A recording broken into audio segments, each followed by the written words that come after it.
Here with Colin Quinn, and we're going to start off with, you grew up in Brooklyn, right? Yes, I did. What was it like growing up in Brooklyn?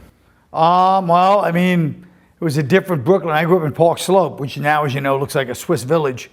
But at the time, we had a lot of street cred. Now I feel bad for my nephews, because now they say we're from Park Slope. People are like, oh, that's not Brooklyn. So we don't like the loss of street cred. But it was very mixed. It was very, like black, white, Puerto Rican, Chinese, basically. And there was nothing else. You couldn't be anything but those four things. Where did you hang out? Schoolyards, parks? Schoolyards, stoops. Not the park so much, but schoolyards and stoops. Mostly stoops, outside of school, bus stop, around there. Candy store. They started a couple of candy stores. Pizza place. It was like Archie and the gang. There's very little of that, at least not yes, in the inner city still. No, but yeah, it's all just organized. Kids go here, you learn this, you learn that. They drive them nuts with these appointments, Right. It's good in a certain way. Like, we spent a lot of time screwing off, and a lot of people didn't accomplish much later on because you pick up bad habits. But we had fun, at least.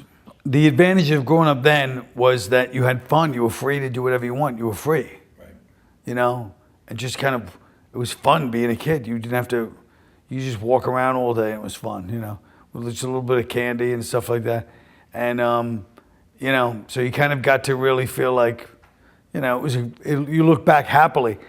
The disadvantages were, if you were a screw up like me, you didn't develop very good disciplinary habits, school-wise, work-wise, right. Ethically, morally, socially. You just do whatever the hell you wanted. And I was that guy, You aren't alone. When you were going to school, were you like the class clown? Oh, yes. I was the class clown. I mean, if anybody that grew up with me will tell you, I peaked at 14, humor-wise too. I've run into people in the old days who go, oh yeah, you're a comedian. But you were funny when you were 14. Because when I was 14, I don't know what I was saying, but I was funny. Like now it's, It's work. I'm funny, but it's not like that. I would just be sitting on the stoop and just riffing, you know what I mean? Yeah. I'll never achieve that. Maybe it was being young. Maybe it was just being around all that stimuli. You're outside, so there's more at stake, whatever it was. It was never done before. You'll never be funny like that, yeah. That block, Yeah. Right? So I was definitely a class clown. I mean, I didn't do well in school because I was just always screwing around. I use it as a defense, but also as a weapon, Yeah. I mean, it's not all victimization. No. You know what I mean? Yeah. I could be a little, Sarcastic? Oh, I mean, you can be brutal like that too. There's always one loudmouth kid, I was that. So, I mean, it was, everybody always wants to look at themselves like, oh, I was defending my fear, but it's like, guess what? I was a predator too, like anybody else, There's two sides to everybody. Kids are just as evil as any organization you can imagine. No doubt. Kids have to kind of fend for themselves and police themselves from early generations. Now, there's referees, there's 30 parents on the sideline, and who's trying to do their own agenda in the kids' game and all this stuff. So it's a lot different. And kids, it's kind of stagnated, the development, But I don't know if it's for the better or worse. I don't know. Yeah, I don't know either. I mean, who the hell knows? What are we, child psychologists? I'm asking you. I know, but you're asking me like I've been doing this study from child psychology for 30 years. I don't fucking know. I thought you were the quintessential. Quintessential New Yorker. It is true. I do. I do have that. I do have that ego that when you say, when you ask me a question, I don't like to not have an answer. It does make me mad. I'm like, how can I not know the answer? We were lucky. We were the last of stickball and, stoop ball and all that stuff. We play that where you really, it's like there's nothing to do, but you have a ball, you just throw it against the stoop and, nobody. So we were lucky we had those little games, So Spaulding or Pensy Pinky? Spaulding before the Pensy Pinky. The Pensy Pinky infuriates me to this day. Spaulding was perfect weight. The Pensy Pinky was denser and it was annoying. You see all these kids now, they're on a computer, they're in the house, there's not the interaction, you're not being tested young. Right.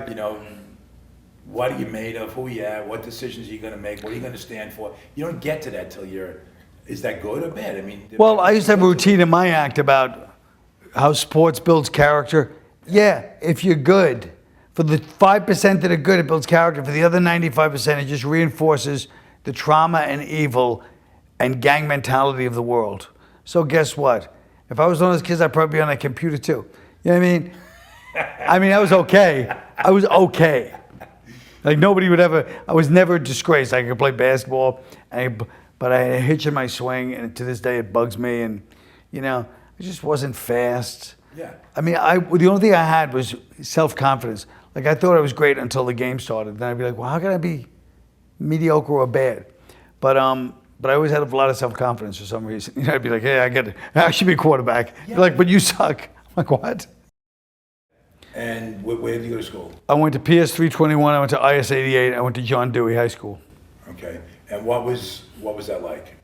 Which one? Well, just the public school experience. Did you Same go to thing. It was like it was very mixed. You know, it was wild. I mean, my first day at IS 88. IS 88 was bad. Dewey was a good high school. I went to a good high school, but the junior high school was wild. You know, and I remember my first day in school. We're sitting in the homeroom. The kid walks into class.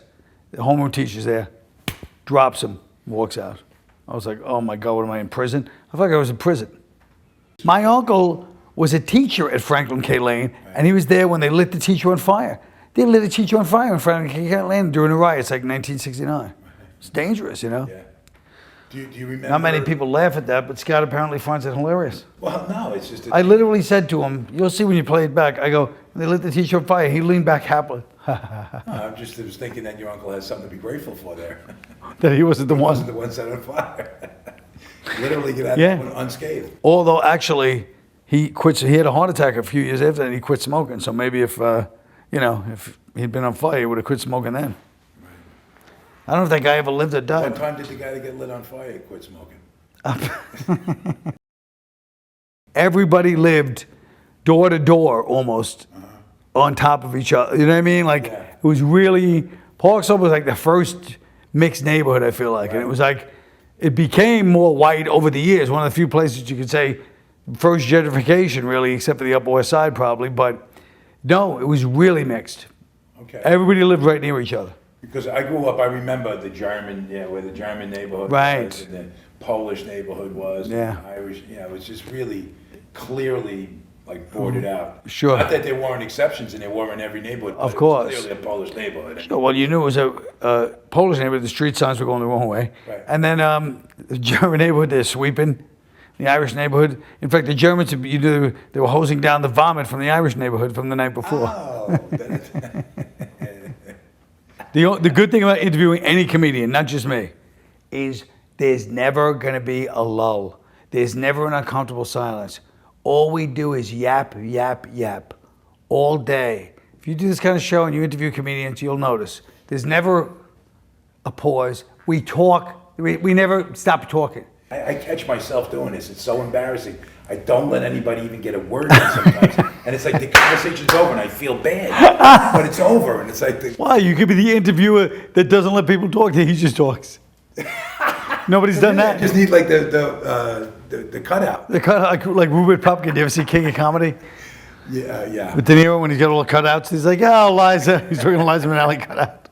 Well, how did you get introduced to like comedy? When did you realize that, hey, maybe this is something that I might want to do? And then get to the point where it's, yeah, this is what I'm going to do. Everybody, I was always just that person. You know, I was in a play called Oklahoma, the play Oklahoma, and in junior high school. And then I was like the funny part in that play. I was like the comic relief, the other ones, you know. And I went up there and parents were all there, everybody's there, you know. I was just a funny guy, and I just killed. Every time I came out, people were laughing away. And I was like, then I was high from that. I was like high. I was like, and then I didn't do anything about it, but that was a real high, you know. And right after that, I just kind of, I don't know. I mean, I got into the high school of performing arts, you know, and I went for 3 weeks and then just bailed because it was like a serious place. Because I had come out of junior high school where as long as you weren't like punching a teacher, you'd pass. Yeah, because I think everybody has a dream to either be an athlete or some kind Right. of entertainer. Who doesn't have that dream at some point in their Right. youth, right? So that you did stay the course. I left the course and then got back to it. Okay, I didn't stay the course for the next 10 years. right.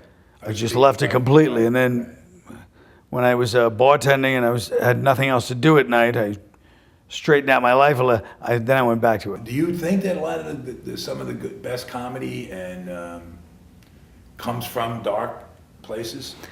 They say that. Yeah, they say that. I mean, I don't know. I mean, I feel like great comedy comes from everywhere. You know what I mean? It's so funny because I feel like when people try to say like, oh, it's got to be this or it's got to be edgy, it's like, I don't even know what that means. Authentic funny is funny. Like if you're really successful, you can't be up there like, hey guys, what are they charging this much money for this? It's like, okay, you know, or you can't try to be one of the people.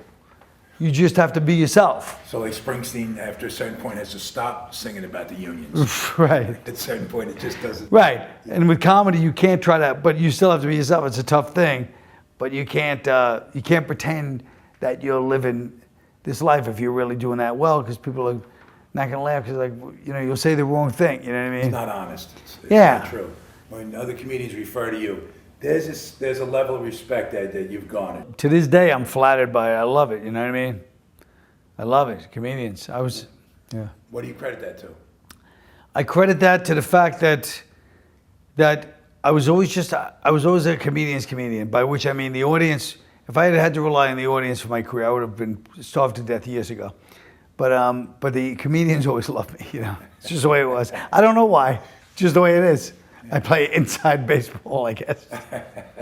And from the beginning, I'm on the fantasy league. From the beginning, it was like that. Yeah. All the comedians loved me. The audience hated me.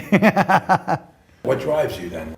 I mean, what I feel like drives a lot of. I mean, you can't speak for everybody, but what drives most comedians, in my opinion only, is that they really want people to hear what they have to say.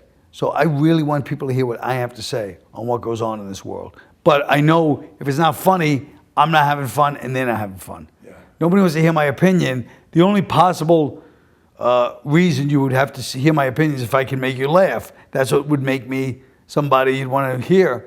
Because nobody wants to hear another idiot in a world of people giving their opinion. But if you can make it funny, then it's like, all right, okay, now we'll listen to your opinion, right, whether we agree or not. I feel like you have to be compelled to do it and to keep doing it. You have to be compelled. You have to really, really, really want people to understand what you're trying to say. And you have to really want them to, you know, or else who would do it? It's when I go away from it for a few weeks, you're like, oh my God, if I do this for a living. I'll watch some other comedian, I'm like, oh my God, this whole crowd's waiting for the laugh from this guy. This is hard.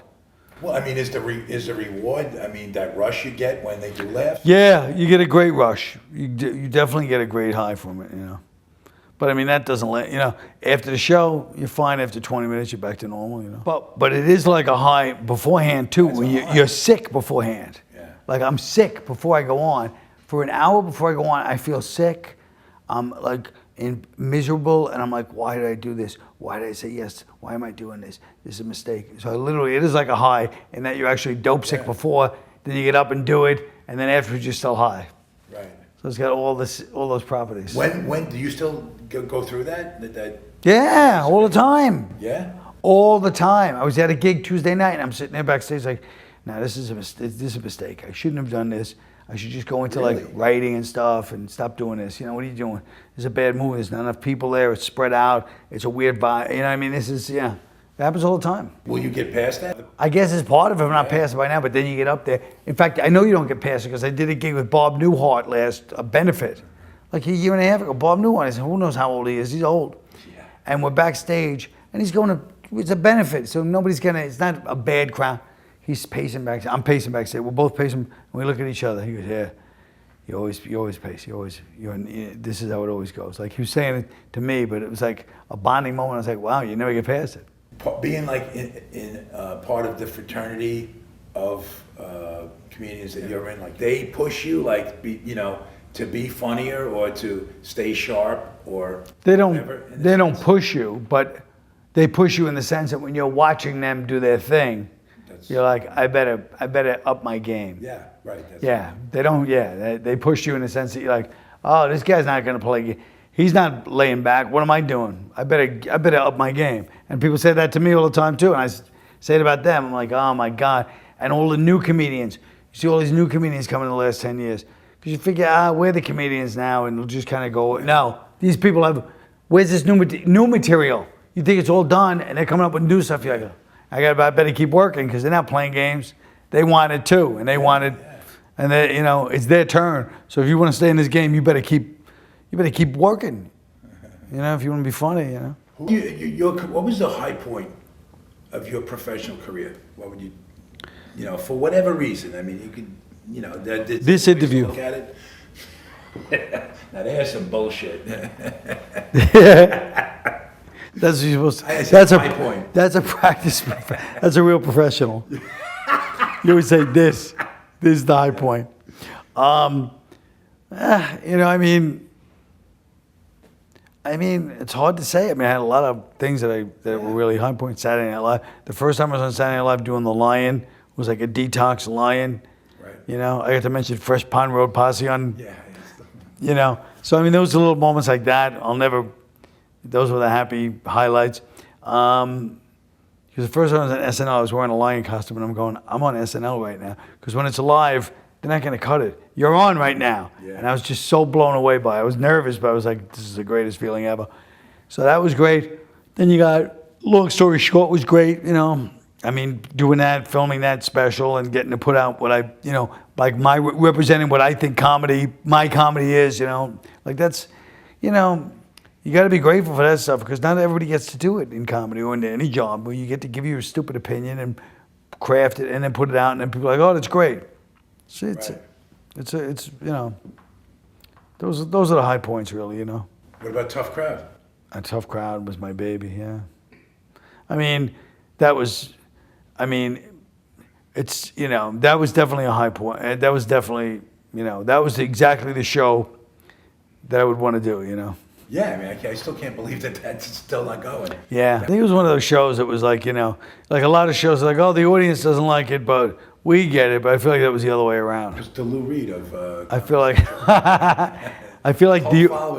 the audience liked it, but the people in charge didn't like it. The thing I enjoyed most about it was watching the diversity between you guys and way you could, like, get into going back and forth with Italian, Black. Irish, whatever the case was, it wasn't. It isn't cool now, like as it was. Oh my God, it's way, forbidden. Yeah, should everybody be so politically correct and respectful that way that you can't be loose enough to take a joke as much as give a joke? I think it's pathetic. I mean, I think it's really pathetic. I think it's Orwellian. I think it's pathetic, and I think I feel like people that didn't grow up with a lot of multiculturalism, want to come in and then say, okay, here's the way people should speak, and here's the way that terminology is problematic. That's not the way you should think about it. And it's like, nobody likes it. Black people don't like it, Puerto Ricans don't like it, white people don't like it. But except there's a certain, population that is determined to speak this way. And it's sickening to me, but nothing I can do about it. It's the way it is now. Yeah. But it makes me sick. What is your New York? My New York is a memory of what New York used to be like. Yeah. My New York does not exist. Coming to this New York is like, it's like going to Epcot Center and saying, hey, do you love Paris? It's a whole different ballgame. Yeah. But I mean, that's how it's supposed to be. Things change, Yeah. Not everything stays. And we remember it fondly. Like, oh my God, and you look at pictures and Taxi Driver, oh my God, what happened? I missed that New York. It had this, and it had that whole vibe, but it was also, as we know, a terrifying place. And people would literally go, what time are you coming home? There was no cell phone. Okay. And people would be watching from the corner and be so relieved that you made it from the subway. And they'd be like, okay, they're home. They're on the corner. Yeah. So it's easy to look back and say we loved it, which we did, but it's it's like everything else. I mean, you could make an argument for any side of anything, and it would be a legitimate one. Like, oh, kids are more socially awkward now. Who knows? I don't know. No, I don't think. Are they really socially awkward? I think any kid that's sending naked pictures of themselves at 13 is not socially awkward at all. In fact, I'd say they're quite socially advanced and sophisticated. Technologically suave. Yes. They don't seem like they have self-esteem issues. So confident. Yeah. Oh, man. Okay. We cover a lot of ground. I mean, that's good. Yeah, we did, Scott. I've done interviews for almost 30 years. This is the fucking longest one. I was waiting for Paul to go, hey, motherfuckers, I got a goddamn, I got a speaking engagement on Tuesday. No, I was going to say, I have a rubber fetish guy coming in at 1 o'clock.